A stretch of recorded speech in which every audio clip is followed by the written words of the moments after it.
Ministry of corporate affairs, short में MCA बोलते हैं। यहाँ पे मैं आपको इसका हिस्ट्री भी बताना चाहूंगा। ये मेरे पास बहुत अच्छा गवर्नमेंट का ही एमसीए का हिस्ट्री है।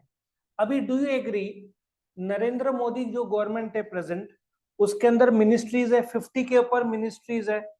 तो ये एमसीए खुद एक मिनिस्ट्री है, ठीक है, एमसीए खुद एक मिनिस्ट्री है। लेकिन मैं तुमको इसके हिस्ट्री में एक 2 मिनट के लिए ले जाना चाहूंगा। तो पहले ये मिनिस्ट्री था ही नहीं, उसको पहले डिपार्टमेंट ऑफ कंपनी अफेयर्स बोलते थे। अभी मैं बताता हूं ये मिनिस्ट्री और डिपार्टमेंट का चक्कर क्या होता है। सी, मिनिस्ट्री के अंडर आता है डिपार्टमेंट, समझ में आ रहा है? मिनिस्ट्री के अंदर आता है डिपार्टमेंट। मिनिस्ट्री का head is always the minister. Ministry of finance का हेड कौन है? श्रीमती निर्मला सेथुरमन। सेथुरमन वो हेड है। मिनिस्ट्री के अंदर जो डिपार्टमेंट रहते हैं, मिनिस्ट्री ऑफ फाइनेंस के अंदर department of revenue, department of economic affairs है। सो डिपार्टमेंट का हेड कौन रहेगा? Secretary. So do you agree कि पहले डिपार्टमेंट था, now it has become a full fledged ministry. So ये हम डिस्कस कर रहे हैं इसका हिस्ट्री में कि department of company affairs 1950s में एस्टेब्लिश हुआ, जब कंपनीज एक्ट 56 गवर्नमेंट ने बनाया। पहले वो डिपार्टमेंट, देखो, मिनिस्ट्री ऑफ लॉ का हिस्सा था, मिनिस्ट्री ऑफ फाइनेंस का हिस्सा था, मिनिस्ट्री ऑफ कॉमर्स का हिस्सा था 2004 तक। 2004 तक क्यों? क्योंकि इंडिया में इतने कंपनीज थे ही नहीं। लिबरलाइजेशन जो इकोनॉमिक्स में मैं डिस्कस करूंगा 1991 24 जुलाई में हुआ, उसके बाद जो अपने कंपनीज बढ़े, आज 12 लाख कंपनीज है। वैसे तो 15 लाख थे, 3 लाख गवर्नमेंट ने बंद करा दिए फ्रॉड ये सब की वजह से, और ये कंपनी का भी दायरा बढ़ना ही है। तो जब लोड बढ़ा तो गवर्नमेंट ने फुल फ्लेजेड इसको क्या बना दिया? मिनिस्ट्री बना दिया 2004। So 2004 onwards we have a full fledged ministry, जो किस नाम से जाना जाता है? Ministry of corporate affairs. इसका सेपरेट लीगल स्टेटस हो ही नहीं सकता क्योंकि गवर्नमेंट का ही हिस्सा है, ठीक है। शॉर्ट में क्या बोलते हैं? एमसीए। बहुत पावरफुल संस्था है भाई। क्यों?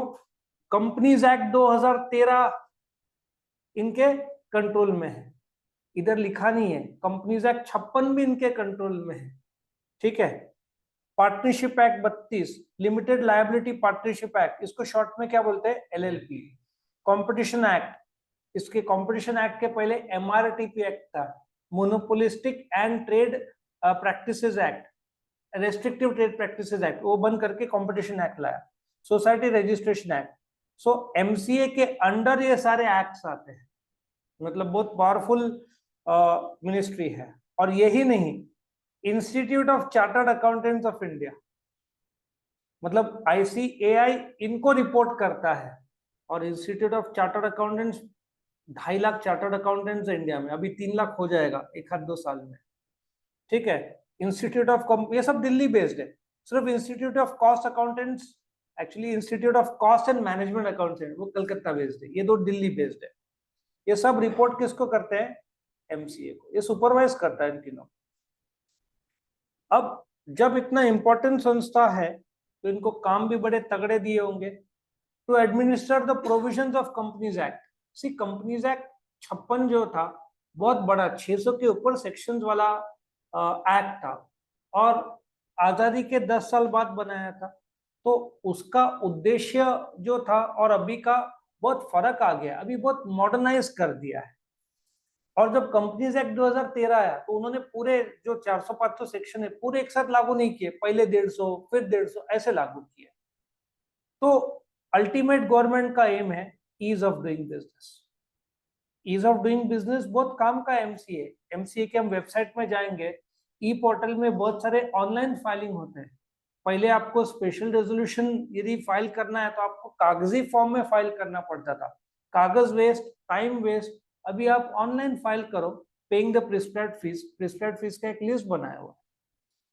To quickly identify non compliance, companies act में कुछ कंप्लायंस फॉलो नहीं हुआ है, ठीक है ना, तो ये लोग आइडेंटिफाई करते हैं।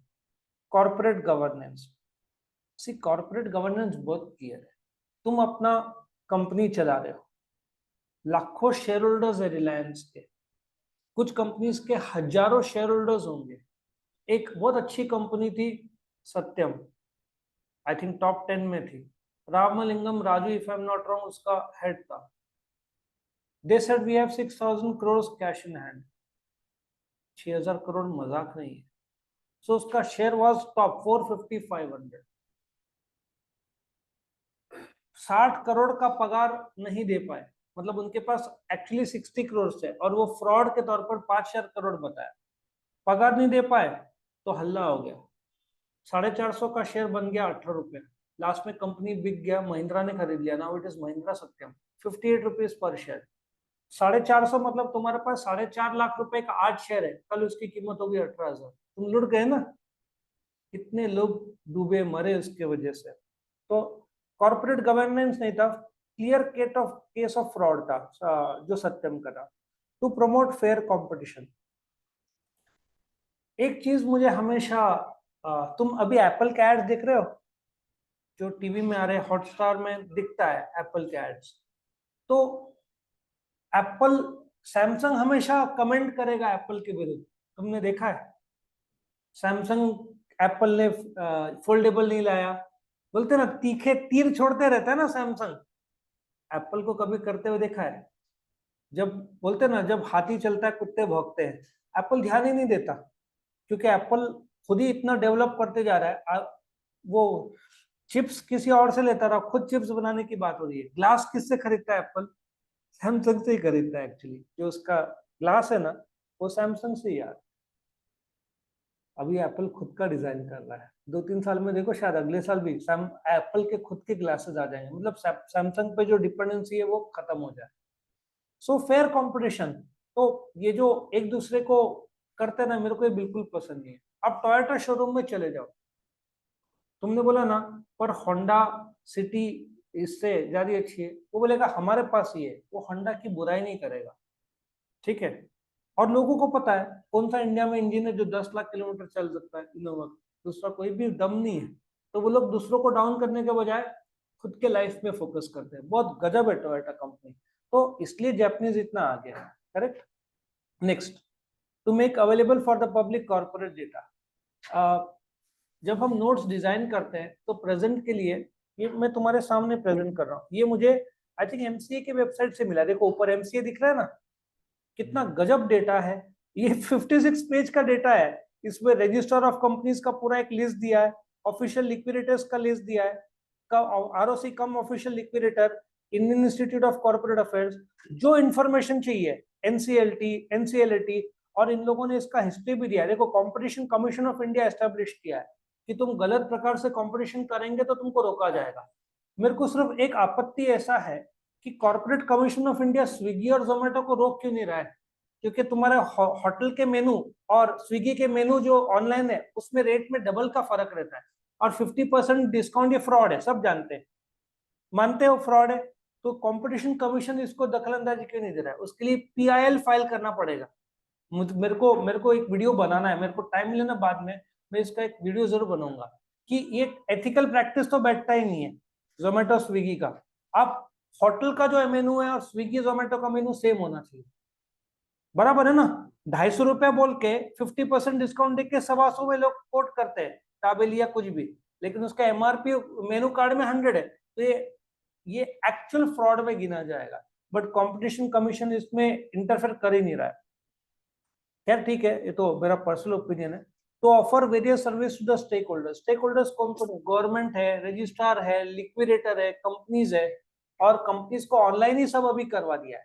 हम क्या करेंगे, इसका वेबसाइट भी दिखाऊंगा मैं। ये देखो mca.gov.in, ये मेन सबसे टॉप में कौन है? मिनिस्ट्री, फिर उसके बाद उनके साथ रीजनल डायरेक्टर्स है, फिर रजिस्ट्रार ऑफ कंपनीज है, सेंट्रल रजिस्ट्रेशन सेंटर है, फिर आरओसी कम ऑफिशियल लिक्विडेटर्स है, फिर ऑफिशियल लिक्विडेटर्स है, ये इन लोगों ने बनाया। एक्चुअली एमसीए इन लोगों ने अपने आप को 7 भाग में बांटा है, हर एक भाग का एक हेड रीजनल डायरेक्टर है, और फिर ऑफिशियल लिक्विडेटर। जब कंपनी बंद होती है ना, कुछ संपत्ति बेचना होगा, लायबिलिटी पे करना होगा, जैसे ही कंपनी बंद होती है डायरेक्टर के ताकत खत्म हो जाते हैं। किसका ताकत लागू होता है? ऑफिशियल लिक्विडेटर का।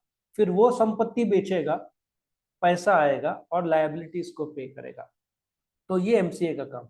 एक बार हम एमसीए के वेबसाइट में भी चले जाते हैं तो हमको थोड़ा और इसमें पता चलेगा। अच्छा बनाया है गवर्नमेंट ने एमसीए का वेबसाइट। ठीक है, ये तुम्हारा एमसीए का वेबसाइट। इसमें नरेंद्र मोदी आ गए हैं, ठीक है ना। ऑनरेबल कॉर्पोरेट अफेयर्स के मिनिस्टर, मिनिस्ट्री ऑफ फाइनेंस के भी हेड है। फिर दूसरे मिनिस्टर्स के बारे में कहा है। और यहाँ पे देखो माय एप्लीकेशन वर्क स्पेस, थोड़ा क्लियर इन्होंने डेटा दिया हुआ है। एक्ट्स एंड रूल्स, कौन कौन से एक्ट है, पूरे एक्ट का पीडीएफ दिया हुआ है। अबाउट इमेज लेटर सब दिया है, मुझे बहुत अच्छा लगा ये। और ई कंसल्टेशन, आपको कुछ ऑनलाइन चाहिए, डेटा रिपोर्ट्स, जो भी इंफॉर्मेशन चाहिए बहुत बढ़िया मिलेगा। अच्छा बनाया है। तो इंडिया आईटी में वैसे भी वर्ल्ड में टॉप में ही है। तो ये लोग सब किसके थ्रू? इन्फोसिस और है ना टीसीएस, इनके मदद से बनाते हैं, तो बहुत अच्छा बनता है। तो ये था एमसीए के बारे में। किसी को कोई क्वेश्चन? Keep it short. ये जो 1 2 3 4 पॉइंट्स के हिसाब से लिखा, मेन तुमको ऑब्जेक्टिव लिखना है, ठीक है।